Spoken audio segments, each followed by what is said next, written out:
जय माता दी दोस्तों, मैं भावनी मिश्रा अपने चैनल में आप सभी का एक बार फिर से स्वागत करती हूँ। कैसे हैं आप लोग? आशा करती हूँ आप सब स्वस्थ और सुरक्षित होंगे।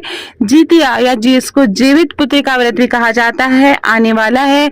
यह व्रत कब रखा जाएगा, पूजा का शुभ मुहूर्त क्या है, नहाए खाए का दिन क्या है और व्रत का पारण किस दिन किया जाएगा, पारण का शुभ मुहूर्त क्या है, इसका महत्व और कथा के बारे में संपूर्ण जानकारी मैं आपको दूंगी, तो वीडियो के साथ बने रहिए। अश्विन मास में जीवित पुत्र का या जितिया व्रत रखा जाता है। हिंदू पंचांग के अनुसार हर साल अश्विन मास के कृष्ण पक्ष की अष्टमी तिथि को जीवित पुत्रिका का व्रत रखा जाता है। हर साल अश्विन मास के कृष्ण पक्ष की अष्टमी तिथि से लेकर नौमी तिथि तक महिलाएं जीवित पुत्रिका का निर्जला व्रत रखती हैं। इस व्रत को जीवित पुत्रिका व्रत, जितिया या ज्योतिया व्रत के नाम से भी जाना जाता है। मान्यता है कि इस व्रत के पुण्य प्रभाव से संतान की आयु लंबी होती है। संतान की कामना रखने वाली महिलाओं को संतान की प्राप्ति होती है। आइए जानते हैं जीवित पुत्र का व्रत कब है। थोड़ी सी कंफ्यूजन की स्थिति बनी हुई है, उदया तिथि के दिन रखा जाए या पूरे दिन जब व्रत है तिथि है तो उस दिन व्रत रखा जाए। तो इसके लिए हम जानेंगे जीवित पुत्रिका का जो व्रत है वह 6 अक्टूबर को रखा जाएगा। अभी मैं आपको शुभ मुहूर्त बताऊंगी। शुक्रवार को रखा जाएगा। यह व्रत कठिन व्रतों में से एक माना जाता है। इस दिन महिलाएं अपनी संतान की खुशहाली और लंबी आयु के लिए निर्जला व्रत रखती हैं।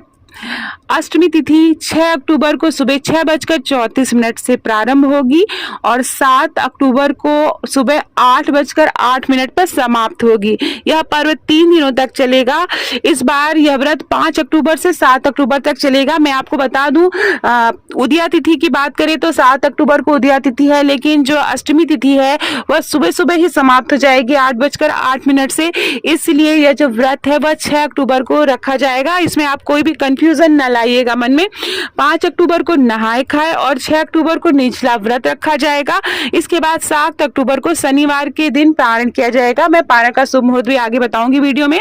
आइए जानते हैं नहाए खाए कैसे किया जाता है। तो जैसे छठ का व्रत रखा जाता है उसी दिन जीवित पुत्र का व्रत भी नहाए खाए किया जाता है। इसमें व्रती जो महिलाएं हैं वो स्नान आदि करने के बाद पूजा पाठ करके भोजन ग्रहण करती हैं और अगले दिन निर्जला व्रत रखती हैं।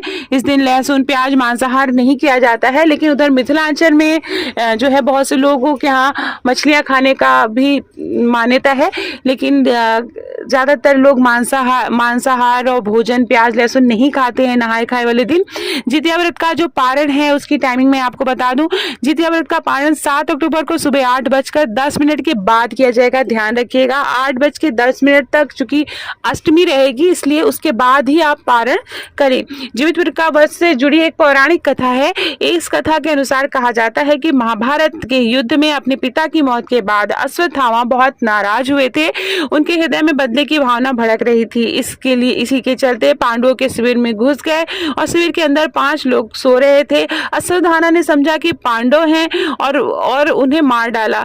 वे सभी द्रौपदी की 5 संतानें थी। फिर अर्जुन ने उन्हें बंदी बनाकर उसकी दिव्य मणि छीन ली। अश्वत्थामा ने बदला लेने के लिए अभिमन्यु की पत्नी उत्तरा के गर्भ में पल रहे बच्चों को गर्भ को नष्ट कर दिया। ऐसे में भगवान श्री कृष्ण ने अपने सभी पुण्यों का फल उत्तरा की अजन्मी संतान को देकर उसके गर्भ को फिर से जीवित कर दिया था। गर्भ में मरकर जीवित होने के कारण उसके बच्चे का नाम जीवित पुत्रिका पड़ा। तब से ही संतान की लंबी उम्र और मंगल कामना के लिए यह जितिया का व्रत किया जाने लगा। तो ये थी एक पौराणिक कथा। इसके अलावा बहुत सारी कथाएं सुनी जाती हैं, जैसे चील और सियारिन की कथा है, कपूरावती और शीलावती की कथा है। तो ये कथाएं भी बहुत प्रचलित हैं जो कि जितिया व्रत के दिन सुनी जाती हैं। आशा करते हूँ आपको मेरा वीडियो पसंद आया होगा। वीडियो पसंद आया हो तो मेरे चैनल को प्लीज सब्सक्राइब करिएगा। बहुत बहुत धन्यवाद ये वीडियो देखने के लिए।